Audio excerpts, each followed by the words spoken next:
just because guys come from patrol and they go to the SWAT team, they do whatever sort of selection process it is. And I would challenge, if there's any SWAT officers in here, that there's very little shooting in that fucking selection process.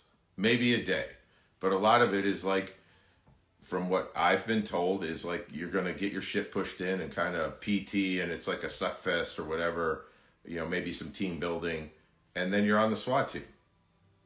Now, fast forward that to like a basic SWAT school. I know some are better than the others. You could talk about the basic SWAT school that OTOA does. It is absolute fucking trash. It's horrible. Focuses on limb pen CQB.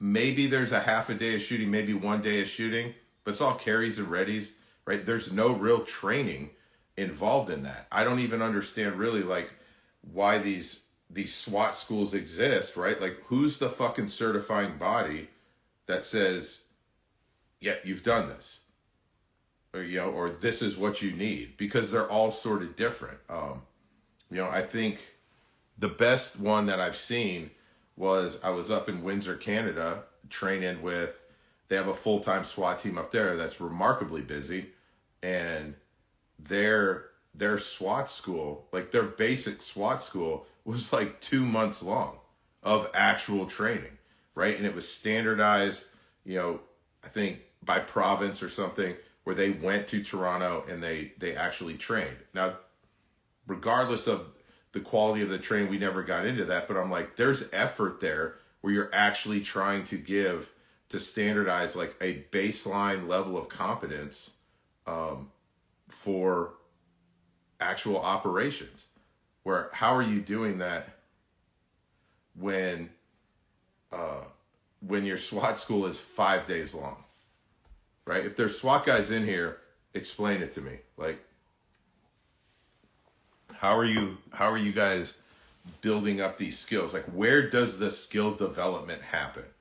Does it happen on the team? And I would say no, it doesn't, right? Because a part-time team, the ones that I typically interact with, you're talking about maybe 16 hours of training a month, right? And that's not all shooting training. That is combined with a bunch of different things, right? Whether they're doing vehicles, all of the different, hold on, let me read some of these.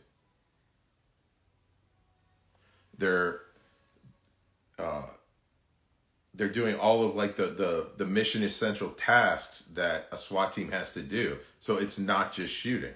So my question always is like, where does the foundational development happen? Doesn't happen in the police academy, right? Doesn't happen at SWAT tryout, doesn't happen at basic SWAT school. Like, where is all of this shooting and skill development of the foundational skills, right?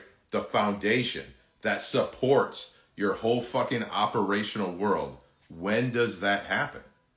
Right? I'm at a loss. If someone explained it to me, like, where does this happen? So we have to look to, you're not going to change these organizations. You're not going to change the structure.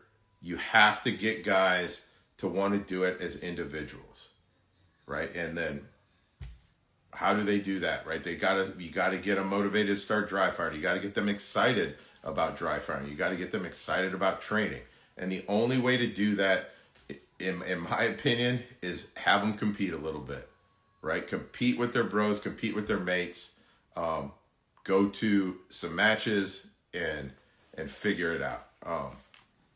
I think it's the individual skill. So when we talk about like, what should they be training, and Mike brought up a lot of good things. Like, what should they be training? They don't have the ability or resources, time, money, everything to train like any tiered unit. And I understand that.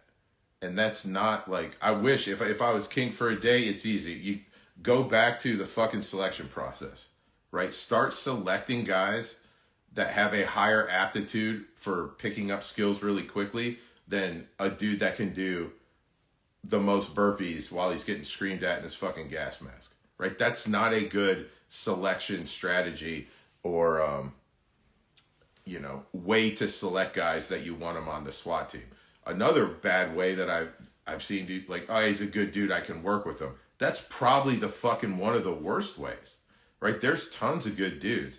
I know hundreds and hundreds and hundreds of good dudes that I would go anywhere they hit me up, go anywhere they are, sit down and drink a beer.